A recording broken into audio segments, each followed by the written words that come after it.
I was unloading my TV into my own house when a stranger marched up, accused me of stealing, and blocked my door. I'm the HOA president, she announced, clipboard in hand, as I held my keys and deed. She called the cops on me for moving into the home I'd just bought. This wasn't a misunderstanding. It was the first shot in a war against a neighbor running an elaborate fraud. Have you ever dealt with a neighbor who thought they ran the whole neighborhood or had an HOA Karen moment? Drop a comment and share your stories. It was a Saturday morning, 9 a.m. sharp, and I just finished the closing process on my first house in Pine Ridge, a quiet suburb outside Colorado Springs. The modest two-bedroom ranch, with its decent-sized yard, represented everything I'd worked toward, a space I could picture filled with camera equipment for outdoor shoots, and maybe someday a family of my own. The U-Haul was packed tight with everything I owned, and I was methodically unloading boxes, trying to be respectful of my new neighbors by keeping the noise down. That's when she appeared like some kind of suburban apparition from House 387 Pine. Her red bodysuit was fitted perfectly, paired with a white A-line skirt that swayed as she marched toward me in matching red heels that clicked authoritatively on the asphalt. Everything about her screamed, "Look at me," while I stood there in my practical moving clothes, just trying to get my TV safely inside. "Excuse me. Stop right there," she announced like she was calling a board meeting to order. "I'm Lana Matz, HOA president, and you are not authorized to remove items from this property." Her voice had that particular pitch that cuts through morning air and makes dogs start barking. She positioned herself between me and my front door, clipboard held up like a shield, planted firmly on my driveway like she owned the place. I stood there frozen, holding a 43-inch television, honestly couldn't process what was happening. I set the TV down carefully on the porch and pulled out my phone, showing her the digital copies of my closing documents, the keys that were still warm in my pocket, and my driver's license with the same address. "Ma'am, I just bought this house. I have all the paperwork right here, and these are my keys." But Lana waved her hand dismissively, her white skirt swishing as she turned away from my evidence. "Anybody can fake documents these days. I know for a fact that Mr. Peterson didn't sell this house." The funny thing was, she was half right about Mr. Peterson. He had lived here for 30 years before moving to Florida, but apparently nobody had bothered to tell the self-appointed neighborhood watch. By now, neighbors were starting to peek out from behind curtains and crack open front doors. Dave Thompson from across the street was pretending to check his mailbox while obviously watching the show. Mrs. Henderson, the elderly woman next door, had her face pressed against her kitchen window like she was watching a soap opera. That's when Lana pulled out her phone in a red case that matched her outfit, because of course it did, and announced with theatrical flair, "I'm calling the police to report a burglary in progress." The absurdity was starting to sink in. As she spoke dramatically to the dispatcher, describing a suspicious individual removing property without authorization, I realized something important about this woman standing in my driveway, color coordinated from head to toe at 9 in the morning. She wasn't just nosy or confused. She was performing. 20 minutes later, Officer Martinez pulled up in his patrol car, looking professionally skeptical as he took in the scene. There I was in my reasonable athletic wear, holding legitimate paperwork, standing next to a woman who'd apparently gotten dressed for a corporate event to police the neighborhood. The visual alone told most of the story. Officer Martinez examined my closing documents, checked my ID against the address, watched me unlock the front door with keys that obviously worked, and politely listened to Lana's increasingly theatrical accusations. By the time Martinez was ready to leave, even she seemed to realize how foolish she looked. As the patrol car pulled away, she muttered something about needing better background checks on buyers and retreated toward her mother's house, leaving me wondering if I'd just experienced the strangest welcome to suburbia in human history. Dave Thompson sent me a text that evening that made me laugh out loud. "Dude, did they hold casting calls for evil neighbor roles while I wasn't looking?" I thought that was the end of it. I was spectacularly wrong. 24 hours later, I found something in my mailbox that made me realize Lana's morning costume hadn't been random. It had been a uniform. The letter was printed on what appeared to be official letterhead reading Pine Ridge HO, with a red header on white paper, trying desperately to look authoritative. The violations were absurd: unauthorized overnight parking of commercial vehicle for my U-Haul and failure to coordinate moving activities with community standards for having the audacity to move in without her permission. The fine was $750, payable within 72 hours, with a signature in red marker that looked like it belonged on a teenager's diary. That same afternoon, Lana began her social media assault with the precision of someone who'd been planning this campaign for weeks. She created posts in a neighborhood safety group, complete with red and white graphics that were obviously meant to look official, but succeeded only in looking like promotional materials for a failed political campaign. Her post featured a photo of me carrying boxes with a caption that made my blood boil. Anyone can print documents these days, but no one can replace genuine community spirit and vigilance. She positioned herself outside my house for what appeared to be a live video, wearing a red cardigan over a white blouse, a completely different but equally coordinated outfit. Her performance was worthy of community theater. Residents need to be aware of suspicious individuals claiming property ownership without proper community verification. The community reaction was swift and divided. Within hours, I started receiving private messages from neighbors I'd never met. Mrs. Patterson from 2 streets over sent a cautious inquiry. Hi, how long have you been living in Pine Ridge? Another message from someone named Karen. The irony wasn't lost on me, asked if I had proper documentation for residence.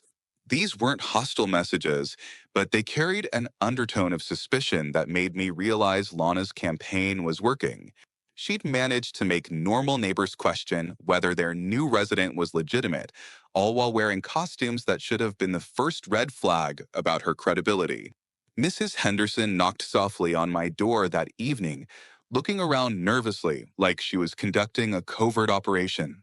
She was dressed in a sensible beige cardigan that made Lana's theatrical costumes look even more ridiculous by comparison. Her whispered revelation changed everything.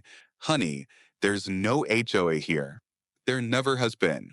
That girl has been pulling this stunt since the Thompson family moved in last year. According to Mrs. Henderson, Lana had harassed the Thompsons with fake violations and community complaints until they'd given up and moved to a different neighborhood. The Martinez family had lasted only 6 months before relocating to escape what they'd called the crazy lady in the red outfits. As she shared these details, I started connecting dots that should have been obvious from the beginning. I Googled Pine Ridge HOA and found absolutely nothing. The City Hall website had no record of any registered homeowners association for our neighborhood. The letterhead, the social media graphics, the coordinated outfits, it was all part of an elaborate performance designed to create an illusion of authority where none existed. The realization hit me like a cold wave. This woman had spent considerable time and effort creating fake documents, establishing a fake social media presence, and apparently maintaining an entire wardrobe dedicated to looking official while harassing people in their own neighborhood. As Officer Martinez drove away, Mrs. Henderson whispered, "There is no HOA." That's when I realized Lana's costumes weren't just ridiculous. They were a uniform for her con. But Lana's harassment was just beginning to escalate in ways that would make my life increasingly surreal. At 3 in the morning, I was jolted awake by the distinctive click of heels on concrete and the unmistakable sound of someone rummaging through metal trash cans. I peered through the window with my phone's flashlight, certain I must be hallucinating. There she was, dressed like she was conducting a midnight audit, elbows deep in my trash at 3 a.m., muttering to herself like a waste management prophet. I threw on my navy sleep shorts and gray tank top and stepped outside. "What are you doing?" I asked, and she looked up without any apparent embarrassment, her red lipstick still perfectly applied despite the hour. "I'm conducting a waste management compliance inspection." You have excessive recyclables and possible hazardous materials. The woman had accessorized her pajamas and was speaking in official sounding language while literally elbow deep in my garbage. And somehow I was the suspicious one in the scenario. Over the following weeks, my trash cans were mysteriously knocked over every morning, creating a mess I had to clean up before work. Someone had redirected my sprinkler heads to spray directly onto my windows instead of the lawn. Three different delivery packages vanished from my porch, including camera equipment I needed for work projects. Then Lana crossed a line that transformed annoying harassment into something that felt genuinely threatening and legally problematic. I woke up Tuesday morning to find that someone had changed the lock on my mailbox and attached a laminated sign reading HOA fee collection point, payment required for mail access. When I locked my mailbox demanding payment, I stared at that HOA fee sign. My hands shook not from fear, but rage. She wasn't just harassing me, she was stealing my mail, my livelihood, my sanity. When I called the Postal Service, the customer service representative was as confused as I was. Sir, nobody can legally restrict access to a residential mailbox except in cases of non-payment to USPS. We'll need to send a technician out immediately because this constitutes mail tampering, which is a federal offense. The Postal Service technician arrived 3 hours later, a patient man named Robert who seemed genuinely bewildered by the situation. He had to use bolt cutters to remove Lana's lock, then install a new standard lock, while explaining that mail tampering carried serious federal penalties. In 30 years of doing this job, he told me while completing the paperwork, I've never seen someone try to privatize a residential mailbox. Your neighbor could be in real trouble if she keeps this up. The entire incident took half my workday to resolve and cost me a freelance photography session I'd had to cancel, which I suspected was exactly the point. Lana wasn't just harassing me, she was actively sabotaging my ability to earn a living. 2 days later, Officer Martinez showed up at my door with an apologetic expression and a complaint form. Apparently, Lana had filed a report claiming I was conducting surveillance harassment of a female resident because she'd spotted the security camera I'd installed after my packages started disappearing. The irony was almost too perfect.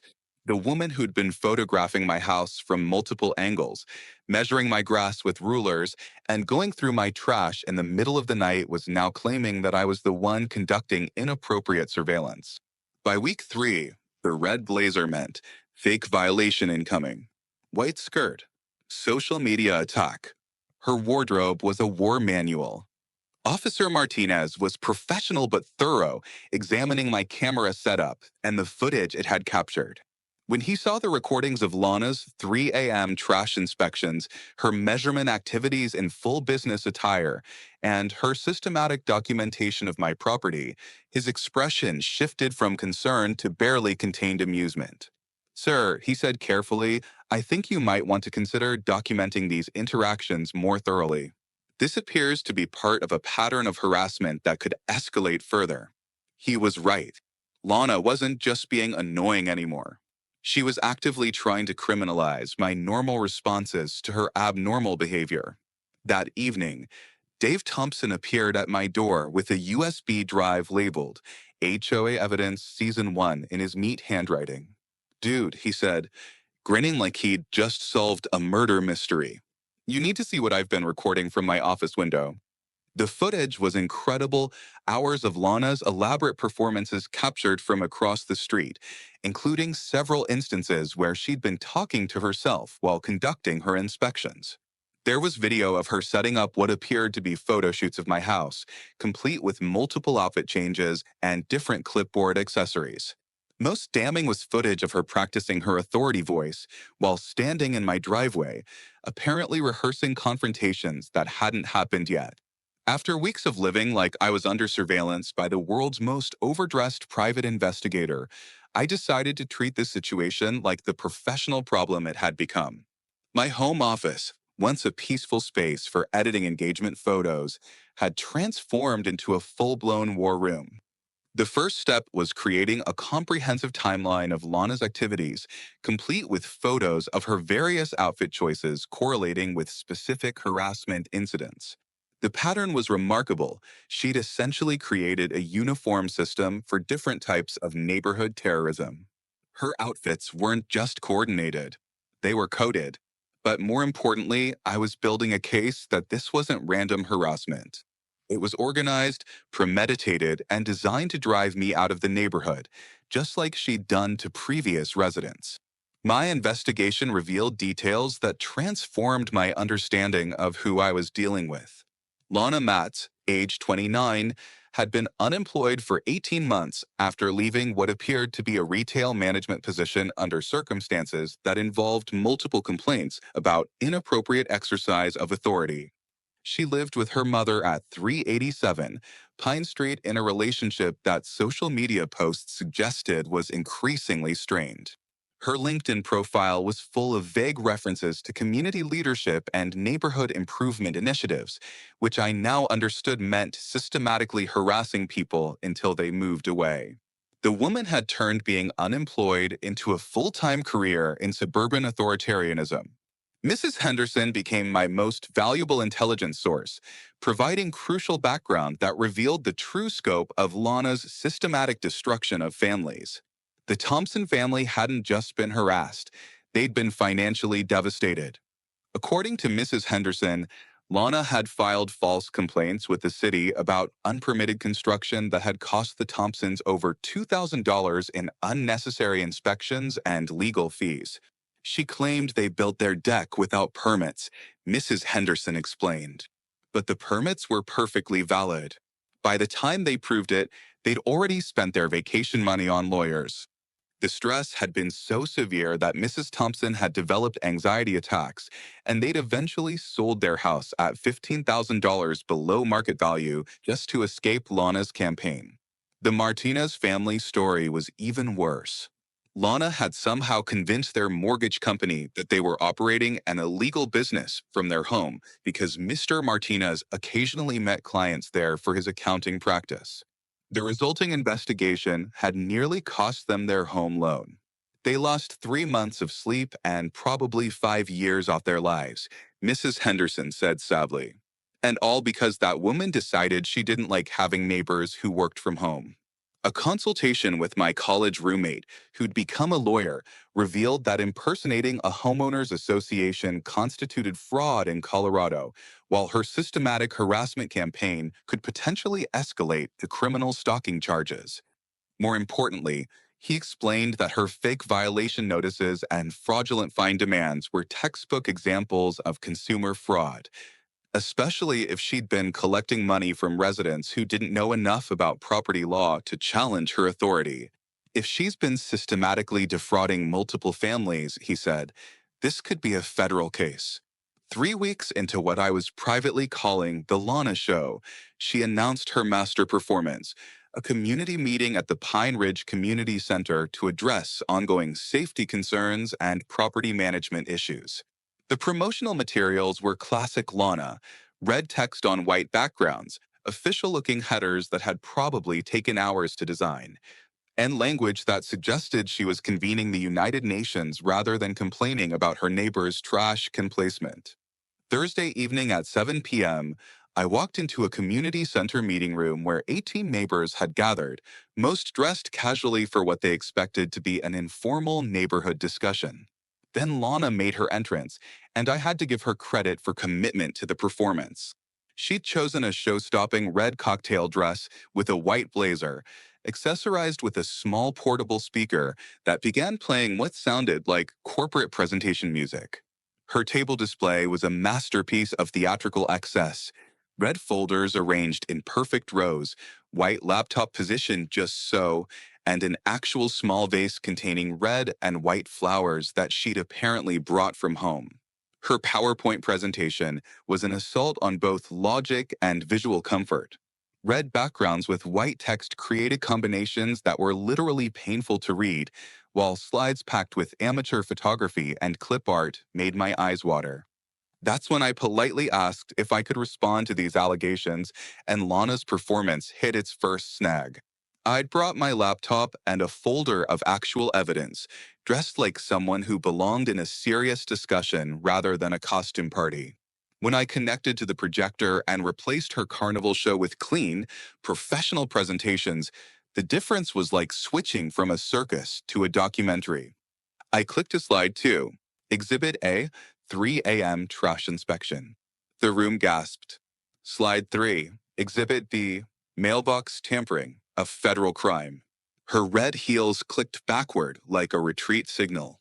The room watched in stunned silence as I projected security footage of Lana's 3 a.m. trash inspections, her elaborate measurement rituals in full business attire, and her systematic documentation of my property while wearing outfits appropriate for board meetings rather than neighborhood patrol.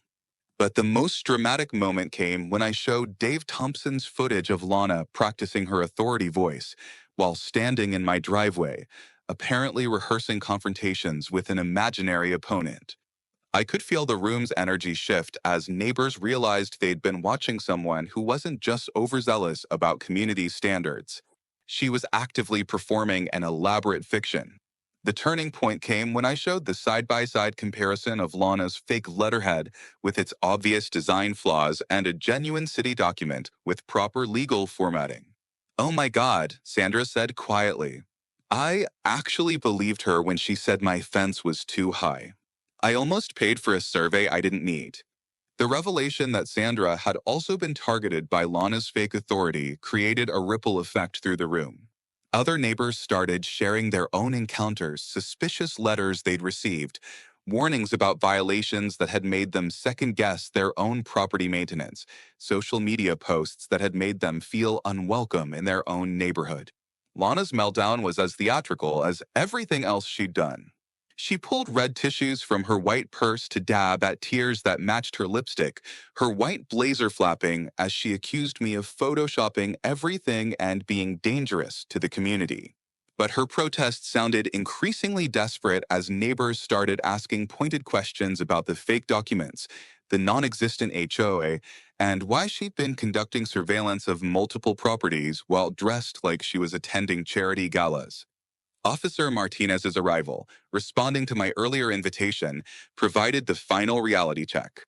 His professional explanation of fraud statutes and harassment laws made it clear that Lana's elaborate performance had crossed well beyond neighborly concern into potential criminal behavior. The meeting ended with what amounted to an informal community vote of no confidence in her self-appointed leadership. And as she gathered her red folders and white laptop, clicking across the floor in those red heels while her white blazer hung limp with defeat, I felt something I hadn't experienced in months: genuine peace. Lana's response to public humiliation was exactly what I'd come to expect: theatrical escalation. Within 48 hours of the community meeting, she'd filed a police report claiming I had threatened and intimidated her during the presentation, conveniently forgetting that Officer Martinez had witnessed the entire event. But my investigation had uncovered what turned out to be a much larger pattern of organized fraud that extended far beyond Pine Ridge. That P.O. box at the UPS store wasn't just for our neighborhood. It was headquarters for similar operations across Colorado Springs. Lana had been running fake HOA scams in two other communities, Meadowbrook Estates and Sunset Hills.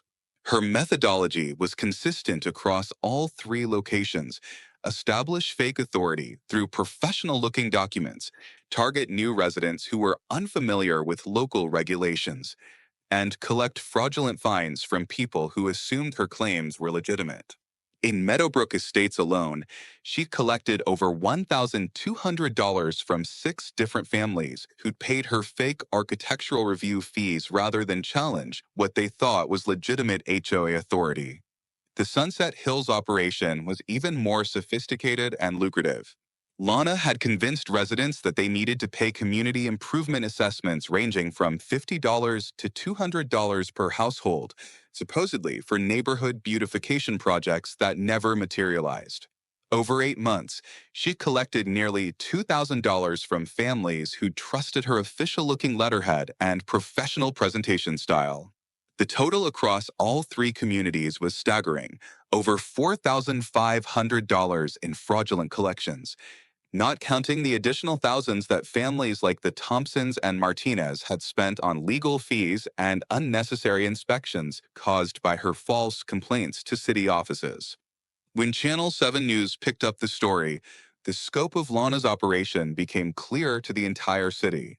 Their coverage featured interviews with families from all three targeted neighborhoods, and the visual consistency was striking. Normal people in appropriate casual clothing, describing harassment from someone they all identified as the woman in bright red and white outfits. The media attention triggered a family intervention that was both heartbreaking and revealing. Linda Matz appeared at my door wearing a sensible beige cardigan, mortified to discover what her daughter had been doing while claiming to handle community business.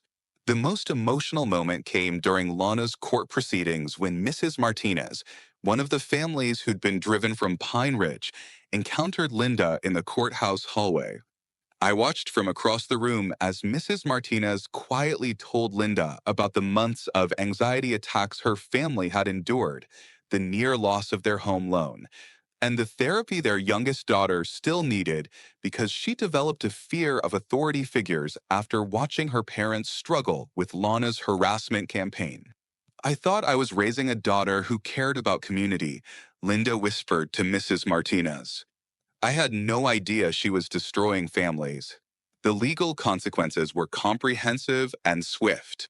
Lana was required to pay full restitution to all victims of her fake HOA schemes, nearly $5,000 in fraudulent fines, plus administrative costs and legal fees. She received 240 hours of community service, which seemed appropriately ironic given her claims about community leadership, plus mandatory counseling and 2 years of probation. Most importantly, for my daily life, I obtained a restraining order that prohibited her from contacting me, approaching my property, or continuing any form of harassment campaign. 6 months after Lana's spectacular fall from her imaginary throne, life in Pine Ridge had settled into something I'd never experienced before: actual community. For years of ramen dinners, skipped vacations, every freelance paycheck saved, nearly destroyed because a woman in a red bodysuit decided I was a criminal. But now my photography business was thriving, partly because word had spread about how professionally I'd handled the neighborhood crisis.